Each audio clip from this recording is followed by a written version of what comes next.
જીવનમાં ક્યારેક એવા સમાચાર મળે કે જે સમાચાર સાથે તમારે સ્નાન સૂતકનો સંબંધ ન હોય અને છતાં તમારા મનને ટાઢક પહોંચે, કંઈક સારું લાગે કે ચાલો મજા આવી ગઈ. અને એવી મજા મને થોડા દિવસ પહેલાં જ આવી. એક સમાચાર મેં સાંભળ્યા. એક પત્રકારત્વ શેના માટે કરે છે? તો એક લાંબી સફર પછી મને સમજાયું છે કે પત્રકારત્વ એટલા માટે કરે છે કે તેને તેની આસપાસની દુનિયા સારી જોવી છે, તેની આસપાસ રહેતા લોકો ખુશ હોય તેવું તેને જોવું છે. આપણી આસપાસ તો એવું ઘણું બધું નકારાત્મક ચાલી રહ્યું છે, પણ એવી ઘટનાઓ પણ વિશેષ છે કે જે મનને ટાઢક પહોંચાડે છે. અને આવી ટાઢક પહોંચાડનારી ઘટનાઓનું રિપોર્ટિંગ બહુ ઓછું થાય છે. તો મને જે ઘટનાએ ટાઢક પહોંચાડી એ ઘટના એવી છે કે મારા મિત્ર અને BBC ગુજરાતીમાં કામ કરતા જાણીતા પત્રકાર તેજસ વૈદ્યને દેશનો સર્વોચ્ચ એવોર્ડ રામનાથ ગોયંકા પત્રકારત્વનો એવોર્ડ મળ્યો. આ સાંભળીને સારું લાગ્યું. હું તેજસની રાહ જોઈ રહ્યો હતો, કારણ કે તેજસ દિલ્હીમાં હતો. મારે તેજસ સાથે વાત કરવી હતી અને મારે તમને પણ તેજસ સાથે મળાવવા હતા. તેજસના મોઢે જ આખી ઘટના સાંભળવી છે કે રામનાથ ગોયંકા જેવો પ્રતિષ્ઠિત એવોર્ડ ત્રીજી વખત મળ્યો છે. ખૂબ સરસ કામ કરે છે. હમણાં સુધી 3 એવોર્ડ એ મેળવી ચૂક્યો છે. બીજી વખત. હા, રામનાથ ગોયંકા બીજી વખત. હા, બીજી વખત. રામનાથ ગોયંકા એવોર્ડ બીજી વખત મળ્યો છે. એની પહેલાં એક લાડલી એવોર્ડ પણ મળ્યો છે. આમ 3 એવોર્ડ મળ્યા છે. કે મને એવું લાગે છે, હું હસતા હસતા તેજસને એવું પણ કહું છું કે કદાચ તેજસ એવોર્ડ લેવા માટે જ જન્મ્યો હોય એવું લાગે છે. પણ તેજસ આવું કામ કરતો રહે. તો આપણે મળીએ મારા મિત્ર તેજસને. તેજસ, નમસ્કાર. Thank you very much. તું એવોર્ડ લેવા તો નથી જન્મ્યો ને? મને આપણા એક તમારા મિત્ર ને મારા પણ મિત્ર છે ઉર્વિશ કોઠારી, એણે મને એમ કીધું કે તે લવાજમ બંધાવી લીધું છે. પણ હું તને એક મજાની વાત કહું કે અમે સાબરમતી જેલની અંદર એક ગાંધી પરીક્ષા લઈએ છીએ જે છેલ્લા ઘણા વર્ષથી. અને આ વખતે એટલે છેલ્લી પરીક્ષા મેં જ્યારે લીધી 24માં, ત્યારે એક શમસુદ્દીન નામનો બંદીવાન છે, એણે પરીક્ષા ન આપી. એટલે હું એ શમસુદ્દીનને પૂછવા ગયો કે તું પરીક્ષા કેમ નથી આપતો? તો 16થી લઈ 23 સુધી જે મેં પરીક્ષા લીધી ને એમાં શમસુદ્દીન પહેલા નંબરે હતો. ઓકે. એટલે શમસુદ્દીને એવું કીધું કે સાહેબ મારો જ નંબર આવે છે, કોઈ બીજાનો આવતો નથી. તો એટલે મેં પરીક્ષા ને આપી કે બીજાનો નંબર આવે. એટલે મારે તને એવું કહેવું પડશે, હવે તો સ્ટોરી ઓછી કરજે તો બીજાને એવોર્ડ મળે. ના ના ના ના, એટલે આપણે ત્યાં તો જે પત્રકારો તો કેટલા નીવડેલા લોકો છે. અમારા માટે તો તમે આદર્શ જ છો પત્રકાર તરીકે, આખા ગુજરાતના પત્રકારો માટે. એટલે અને એવા બીજા કેટલા બધા લોકો છે કે બહુ સરસ કામ કરે છે. અને ઘણી વખત એવું હોય છે કે એવોર્ડ મળીએ એટલે એક એને નોંધ મળે છે. બાકી હું જે વિડીયો કરું કે હું જે આર્ટિકલ તૈયાર કરું એને એવોર્ડ ભલે મળ્યો, પણ એના કરતાં વધારે સારી સ્ટોરીઝ લોકો કરે જ છે, વધારે ઇમ્પેક્ટફુલ લોકો કરે જ છે. આ એક એવોર્ડ મળે એની થોડી નોંધ વધારે લેવાય. એટલે કામ તો તું સરસ જ કરે છે, પણ સૌથી અગત્યનું બે હોય છે કે એવોર્ડનું મહત્વ એટલા માટે વધી જાય છે કે તમારી નોંધ લે છે ને તમને લોકો સ્વીકારે છે. હા, આપણે જેના માટે તરસીએ છીએ ને સ્વીકાર્યતા માટે હોય છે. હા. અને બીજું, ખરેખર આપણે જે કલાકો કામ કરીએ છીએ એમાં સૌથી વધુ કિંમત તો પરિવાર ચૂકવતો હોય છે. એ પરિવારને પણ લાગે છે કે એમણે જે કિંમત ચૂકવી છે એનો એક રિવોર્ડ છે. હા, બિલકુલ સાચી વાત છે. તો તને આ જે રામનાથ ગોયંકા એવોર્ડ મળ્યો, પહેલાં તો દર્શકોને એ કહેવું છે કે આ એવોર્ડ કઈ સ્ટોરીને કારણે મળ્યો? હા, આ જે વિડીયો છે, મારો વિડીયો રિપોર્ટ જે છે એ વડોદરાની અંદર એક જે અપંગ મહિલાઓ હોય છે એના માટેનો ક્રિકેટનો કેમ્પ યોજાય છે. એ કે ત્યાં એ અઠવાડિયે 15 દિવસે બહેનો, વિકલાંગ બહેનો ભેગી થાય છે અને ક્રિકેટ રમે છે. અને એમાં આખા ગુજરાતમાંથી આવે છે બહેનો જે છે. કોઈ આદિવાસી વિસ્તારમાંથી આવે છે, કોઈ કાઠિયાવાડમાંથી આવે છે, કોઈ કચ્છ તરફથી આવે છે. અને એ બહેનો ને ક્રિકેટની તાલીમ આપવાનો જે કેમ્પ છે એનો રિપોર્ટ મેં BBC શી કરીને એક પ્રોજેક્ટ હતો એના માટે તૈયાર કર્યો હતો. અમારા પ્રોડ્યુસર દિવ્યા આર્ય હતા, અમારી સાથે કેમેરામેન હતા પવન જયસ્વાલ અને ઉત્સવ ગજ્જર, અને મારી સાથે ધ બ્રિજ મીડિયાના એનાક્ષી રાજવંશી એ પણ રિપોર્ટર છે. એટલે મેં સંયુક્ત રીતે આ એક રિપોર્ટ તૈયાર કર્યો હતો. BBC સી પ્રોજેક્ટ છે બહુ ઇન્ટરેસ્ટિંગ પ્રોજેક્ટ છે. એમાં એવું હતું કે એમાં અમે ભારતના વિવિધ રાજ્યોમાં ફર્યા હતા અને લોકોને પૂછ્યું હતું કે કેવી સ્ટોરી અમારે પત્રકાર તરીકે કરવી જોઈએ. બરાબર, કારણ કે ઘણી વખત આપણે પત્રકાર હોઈએ એટલે આપણને સ્ટોરી જોવાનો એંગલ તો હોય જ છે, પરંતુ આપણા દાયરાની બહાર પણ ઘણી બધી સમસ્યાઓ હોય છે કે જે જે અવાજ માગતી હોય છે, જેનો વોઇસ જરૂરી હોય છે, એ ઘણી વખત આપણે ચૂકી જતા હોઈએ છીએ અને લોકો એ બાબતે બહુ સ્માર્ટ હોય છે. એટલે અમે જુદા જુદા રાજ્યોમાં ગયા હતા અને લોકોને પૂછ્યું કે કયા કયા વિષય ઉપર અમારે કામ કરવું જોઈએ, ખાસ કરીને મહિલાલક્ષી વિષય ઉપર. તો એમાં અમે ગુજરાતની અંદર વિધવાઓને પેન્શનમાં શું તકલીફ થાય છે એના ઉપર સ્ટોરી કરી. એ અમને લોકોએ કીધું કે અમને આ તકલીફ પડી રહી છે, એના આધારે કરી. હરિયાણાનું એક ગામ છે કે જ્યાં 75 વર્ષથી છોકરીઓ કોલેજ જ નથી ગઈ અને પછી 15 છોકરીઓ ગ્રામ પંચાયત દ્વારા કોલેજમાં ગઈ, તો એ વિડીયો મેં કર્યો. અને એવી જ રીતે અમને આ સ્ટોરી મળી આમ કે ભાઈ આ વડોદરામાં આ પ્રકારનો કેમ્પ યોજાય છે. તો પહેલાં તો એ મારે જાણવું છે કે આ કેમ્પનું આયોજન કોણ કરે છે? આ એક કેમ્પનું આયોજન છે એ ત્યાં વડોદરાનું એક આખું યુનિટ છે એ સંકળાયેલું છે એની સાથે. એટલે કોઈ ખાનગી સંસ્થા છે? હા, ખાનગી સંસ્થા જેવું છે, એટલે એ લોકો કરે છે આમ. પણ આ સ્ટોરી તારા સુધી પહોંચી કેવી રીતના? હા, એટલે એકચ્યુઅલી જેમ કહ્યું એમને કે અમે લોકો વચ્ચે ગયા અને લોકોને પૂછ્યું કે કયા કયા મુદ્દા ઉપર અમારે કામ કરવું જોઈએ, કયા કયા સબ્જેક્ટ છે આમ. એવી રીતે રાજકોટમાં અમારે એનો એક બેઠક રાખી હતી. એમાં અમને કેટલીક બહેનોએ કીધું કે જુદી જુદી સ્ટોરી કરો. અમારે ત્યાંથી મેં કરી, ઉપરાંત રોક્સીએ પણ એક સ્ટોરી કરેલી છે આ પ્રકારની કે જે વિધવાઓને પેન્શનવાળી જે છે, અને આ ઉપરાંત બીજી બધી સ્ટોરી છે એ અમને લોકો દ્વારા મળી અને એ કર્યું. એટલે આમાં એવું છે કે એ જુદા જુદા રાજ્યોમાં અમારી ટીમ ફરીને એ દરેક જગ્યાએ હું નહોતો ગયો. એટલે અમારી જે દિલ્હીની ટીમ હતી, દિવ્યા આર્ય અને બીજા બધા લોકો, આમિર પીરઝાદા વગેરે, એ લોકો ફર્યા હતા અને એ લોકોએ કીધું કે વડોદરામાં આવો એક કેમ્પ છે એટલે તમારે સ્ટોરી કરવા જવાનું છે. એટલે પછી હું અને એમાં મારી સાથે ઈનાક્ષી રાજવંશીનું કોલેબોરેશન હતું. એટલે અમે બંને ગયા, સાથે કેમેરામેન પવન જયસ્વાલ અને ઉત્સવ ગજર, અને અમે આ તબક્કાવાર વિડીયો સ્ટોરી કમ્પ્લીટ કરી આમ. તો તેજસે જે સ્ટોરી કરી છે એની એક ઝલક પણ નાનકડી તમે જોઈ લેજો. આ એ બહેનો છે કે જે એવું માને છે સક્ષમ છે અને હિંમતવાન છે અને બળવાન છે, લડે છે, રમે છે અને જીતવા માટે નહીં, જીવવા માટે એ રમતી બહેનો છે. કેટલાકને બાળકો પણ છે. અને આવી સ્ત્રીઓ કોણ છે? આ સ્ત્રીઓ કે જે રમે છે એના વિશે હવે વાત કરીશું. તો તેજસ, આજ તું બહેનોને મળ્યો, એનું જરા ઇતિહાસ, એનું ભૂતકાળ, એમનો વર્તમાન કેવો હતો, તે કેવી બહેનોને રમતા જોઈ? હા, એટલે આ મેં છેલ્લા 20 વર્ષથી હું પત્રકારત્વ કરું છું. આ સ્ટોરીને એવોર્ડ ન મળ્યો હોત ને તો પણ આ સ્ટોરીએ મને એક નવી દિશા આપી છે. મને મહિલાઓ અને સ્પોર્ટ્સને જોવાનો એક નવો નજરિયો આપેલો છે. કે પહેલાં તો આપણે જનરલી સ્ટોરી કરવા જતા હોય ત્યારે આપણે આપણી રીતે પેલું જોઈએ ને કે આમ હશે તેમ હશે. એટલે મારા મનમાં એવું હતું કે જે વિકલાંગ બહેનો છે એ ક્રિકેટ રમતી હશે, આપણી સ્ટોરી પ્રત્યે સંવેદના તો હોય જ, બરાબર, કે એ કેવી રીતે રમે છે, શું રમે છે, એ બધું આપણે જોશું અને કવર કરશું. એ મેં અગાઉ પણ કરેલું છે. પણ આ સ્ટોરી એટલા માટે અગત્યની છે કારણ કે મેં ત્યાં 2-3 એવી બહેનો જોઈ કે એની સ્ટ્રગલ જોઈને આપણને એમ થાય કે આપણે જેના જીવનમાંથી પ્રેરણા લેવાની છે ને, એ કોઈ મહાન નામ હોય એ જરૂર નથી. એ કંઈ ગાંધીજી ને સરોજિની નાયડુ કે કસ્તુરબા એ જરૂર નથી. એ બધા હીરો હિરોઈન આપણી આસપાસમાં હોય છે, બરાબર.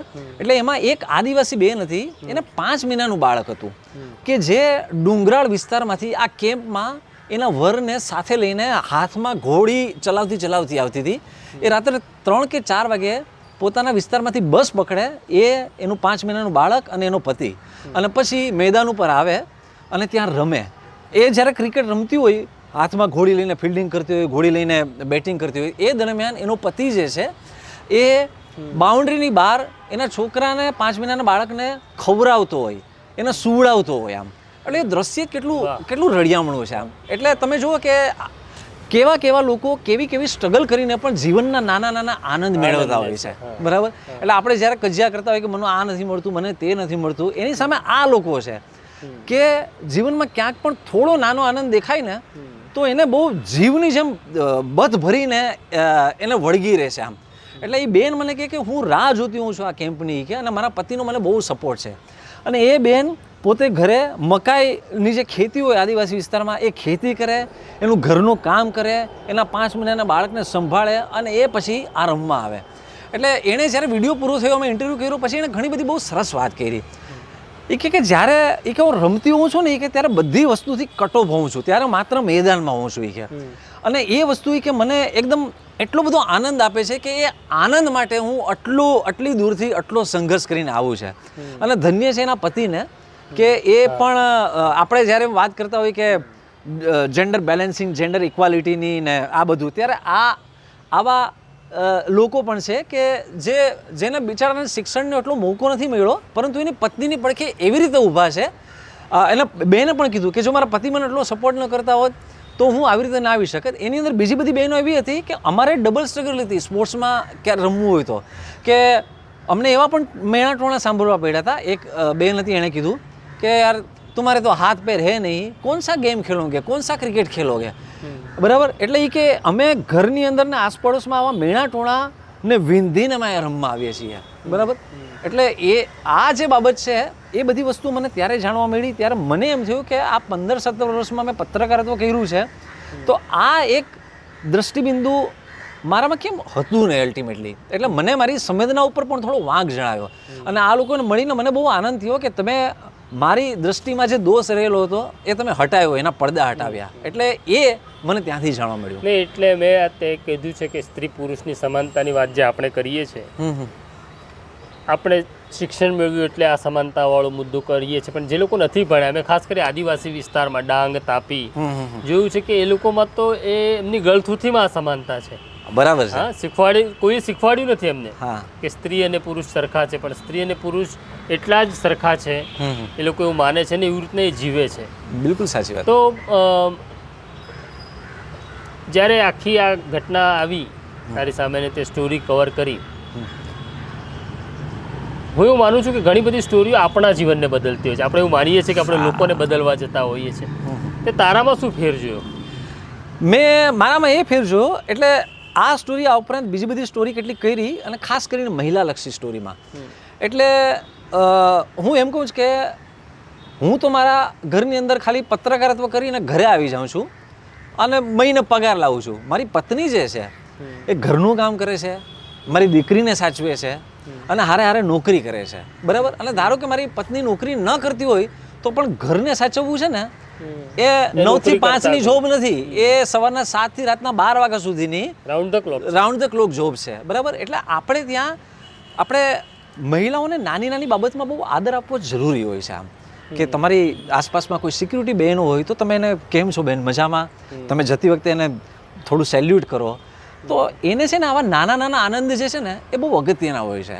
મેં એ વસ્તુ જોયેલું છે કે આપણે ત્યાં ઘટમાળમાં બહેનો જ્યારે છોકરી નાની હોય ને ત્યારથી એને ખબર હોય છે કે મારે આ કામ કરવાનું છે.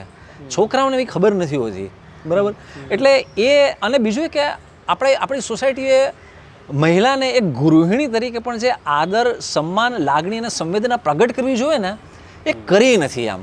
એટલે તમે જુઓ કે આપણી સ્ત્રીઓને કોઈ નાની નાની બાબતમાં એની પ્રશંસા થાય કે કોઈ નાની સારી કમેન્ટ કરી દે કોઈ પ્રસંગમાં કે ઇવન સોશિયલ મીડિયા ઉપર, તો એ બહુ ખુશ થઈ જતી હોય છે અને એને એક ટેકો મળતો હોય છે.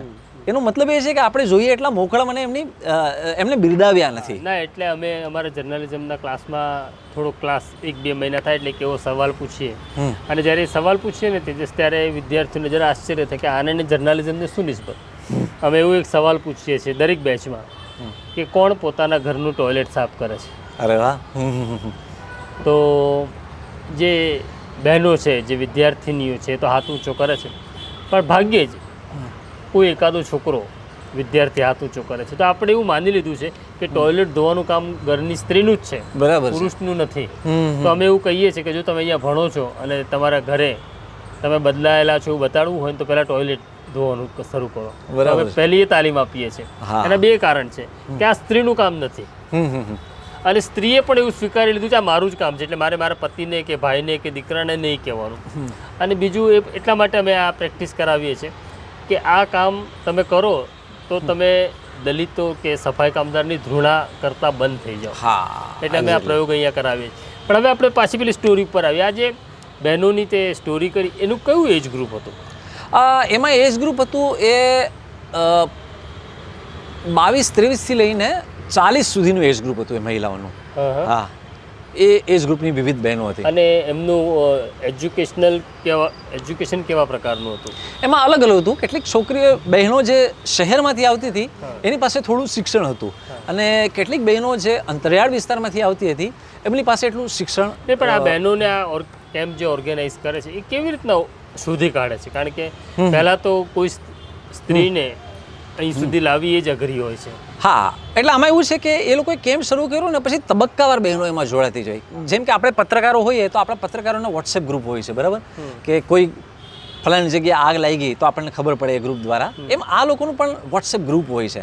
એમાં એ વર્ડ ઓફ માઉથ દ્વારા લોકો સુધી વાત પહોંચી. આમાં એવું થયું છે કે કેટલીક બહેનો શરૂઆતમાં જોડાય, પછી અમુક તબક્કેથી એ લોકો નીકળી ગઈ, કારણ કે દરેકને અનુકૂળતા હોય ન હોય એ પ્રકારનું. એટલે એ રીતે જુદા જુદા વોટ્સએપ ગ્રુપ દ્વારા એ લોકોને ખબર પડી અને એ લોકો આમાં જોડાતા ગયા. તું BBC ગુજરાતીમાં કામ કરે છે, થોડુંક પત્રકારત્વની પણ વાત કરવી છે કે સામાન્ય રીતે જે અમે પત્રકારત્વ કરીએ છીએ કે બીજા પત્રકારત્વ કરે છે, એમાં સૌથી પહેલાં એક પત્રકાર તરીકેની નજર ક્યાં ખોટું થાય છે, ક્યાં કૌભાંડ થાય છે, તો નેગેટિવ શોધવાની એક આદત પડી જાય છે પત્રકાર તરીકે. પણ BBC જ્યારે જુદા પ્રકારનું પત્રકારત્વ કરે છે, એ જગતમાં સારું શું થઈ રહ્યું છે એવું ઘણું બધું શોધે છે કમ્પેરેટિવ અમારા કમ્પેરિઝનમાં. તો આ તાલીમ BBC ખાસ આપે છે તમારા? હા, તમને એક સાદી વાત કરું કે આનો પણ જે મેં ડ્રાફ્ટ તૈયાર કર્યો ને, વિડીયો ડ્રાફ્ટ, એમાં મારે 15-20 દિવસ ગયા, બરાબર. એટલે મેં એક ફેરી શૂટિંગ કરી નાખ્યું અને પછી સ્ક્રિપ્ટ તૈયાર કરી અને મોકલી દીધી ને એડિટિંગ થઈ ગયું એવું નથી. મેં જે સ્ક્રિપ્ટ તૈયાર કરીને એમાં અમારા સહયોગી દિવ્યા, પછી અમારા એડિટર દીપક ચુડાસમા, આ બધાએ પણ પોતાના સજેશન્સ આપ્યા કે આપણે આવી રીતે શરૂઆત કરીએ, આપણે વિડીયોની શરૂઆત આવી રીતે કરીએ, આપણી પાસે બહુ ગોલ્ડન વિડીયો આ છે તો આપણે ત્યાંથી શરૂઆત કરીએ. એટલે એ બધા સજેશન આવે. એટલે અમે જ્યારે પહેલો ડ્રાફ્ટ તૈયાર કરીને મોકલીએ ને તો એમાં બીજા બધા સજેશન્સ આવશે. એને લીધે સ્ક્રિપ્ટની ધાર નીકળે. કેટલીક વખત હું એની સાથે અસહમત હોઉં છું અને ક્યારેક મારી અસહમતિનો સ્વીકાર થાય છે, ક્યારેક નથી થતો, પરંતુ એક કલેક્ટિવલી કામ આવે છે અને એને લીધે એક સારી પ્રોડક્ટ બહાર આવે છે એવું માનું છું. રહી વાત તાલીમની, તો અમને એની તાલીમ શરૂઆતમાં હું જ્યારે જોડાયો BBCમાં ત્યારે આપવામાં આવી હતી અને એ પછી નિરંતર અમારી ટ્રેનિંગ ચાલતી રહે છે. જો હમણાં પણ અમારી બીજી એક ટ્રેનિંગ થવાની છે. એમાં અમને તમારી કોઈ પણ સ્ટોરી હોય, અર્થશાસ્ત્રની હોય કે લૂંટની હોય કે પ્રોગ્રેસની હોય, પણ તમારા વિડીયો કે આર્ટિકલની અંદર એકાદ મહિલાનો વોઇસ તો હોવો જોઈશે જ, બરાબર. એટલે હવે ક્યારેક એવું હોય છે કે હું કોઈ ખાણ ખનીજના કૌભાંડની સ્ટોરી કરવા ગયો અને મને મહિલાનો વોઇસ ન મળે, હું પ્રયત્ન કરું છતાં, તો પણ મારે એ સવાલનો સામનો કરવો ઉપરથી કે ભાઈ આ બેનનું બાઇટ કેમ નથી, કે બેનનું કોટ કેમ નથી આમ. એટલે પછી હું કહું કે મેં પ્રયાસ કર્યો પણ મને ન મળી શકી. પણ હું કોઈ પણ સ્ટોરી કરવા જાઉં ત્યારે મારા મનમાં એક બીજી બત્તી ચાલુ જ હોય કે મારે આમાં મહિલાનો પર્સપેક્ટિવ મૂકવાનો છે, મહિલાની બાઇટ મૂકવાની છે, પછી અધિકારી હોય કે સ્થાનિક રહેવાસી હોય કે કોઈ પણ હોય આમ. એટલે જ્યારે તમે સમાનતાની વાત કરતા હો ત્યારે એમનો હિસ્સો એમાં હોવો જોઈએ. એ ટ્રેનિંગ અમને શરૂઆતમાં આપવાની આવી હતી અને નિરંતર અમને ચાલતી જ રહેશે એવી છે. એટલે દાખલા તરીકે હું કોંગ્રેસની કે BJPની કે આમ આદમીની પાર્ટીની રેલી કવર કરવા જતો હું, તો હું સૌથી પહેલાં બહેનો જે નારા લગાવી રહી હોય કે બહેનો હોય, હું ત્યાં જઈને એમની સાથે હું લાઈવ કરીશ કે એમના વોઇસીસ લઈશ. પછી હું બીજા કોઈ મોટા નેતા કે પુરુષો પાસે જઈશ. એટલે એમનું વોઇસ આવવું જોઈએ. એ અમારામાં હવે એકદમ કેળવાઈ ગયું છે. અને માત્ર આ સ્ટોરી નહીં, કોઈ પણ સ્ટોરીમાં. એટલે એને લીધે ફાયદો શું થાય છે કે આપણને એ પર્સપેક્ટિવથી જોવાની એક બીજી આદત મળે છે. અને બીજું એ કે આપણને ઘણી વખત મહિલાઓ પાસેથી એ પર્સપેક્ટિવ મળતા હોય છે કે જે આપણા પત્રકારત્વના ટિપિકલ ઢાંચામાં નથી હોતા. એનો બહુ મોટો ફાયદો એ થયો છે. એટલે હું તો એમ કહું કે દરેક મીડિયાએ આ એંગલને ઉજાગર કરવો જોઈએ. વાત સાચી છે. તો આ છે તેજસની કહાની અને BBCની કહાની કે કયા પ્રકારનું પત્રકારત્વ તેજસ કરે છે, BBC કરે છે. અને તેજસની ગળથૂથીમાં માણસ રહેલો છે અને માણસને કેવી રીતના જીવાડી શકાય. ખાસ કરી જે લોકો વંચિત છે, જેમનો અવાજ હજી સુધી આપણા કાન સુધી પહોંચ્યો નથી, જેમનો અવાજ આ શહેર કે શાસક સુધી પહોંચ્યો નથી, એ મહિલાઓનો અવાજ, એ મહિલાઓની વ્યથા, એ મહિલાઓનો આનંદ અને કેવી રીતના નાની નાની વાતમાં પણ ખુશ થઈ શકાય એવી આ સ્ટોરી તેજસે કરી, જેના માટે એને રામનાથ ગોયંકા એવોર્ડથી સન્માનિત કરવામાં આવ્યો. નવજીવન ન્યૂઝ, તેજસ અને BBC ગુજરાતી બંનેને અભિનંદન પાઠવે છે. બસ તમે આવું કામ કરતા રહો, પત્રકારત્વને જીવંત રાખો, કારણ કે તમારું કામ અમને પણ જીવાડે છે, લોકોને જીવાડે છે. તો આ જ પ્રકારના મહેમાનો સાથે, મિત્રો સાથે આપણે મળતા રહીશું, વાત કરતા રહીશું. જગત સારું છે અને દસે દિશાઓમાંથી આપણને સારા સમાચાર મળશે તેની મને પાક્કી ખાતરી છે. અત્યારે મને, મારા સાથી જયંત દાફડા અને આસિફ કાદરીને રજા આપો. આ પ્રકારની સ્ટોરી જોવા માટે નવજીવન ન્યૂઝ જોતા રહો, લાઈક કરો અને સબસ્ક્રાઈબ કરો. નમસ્કાર. વૈષ્ણવજન તો તેને કહીએ જે પીડ પરાય.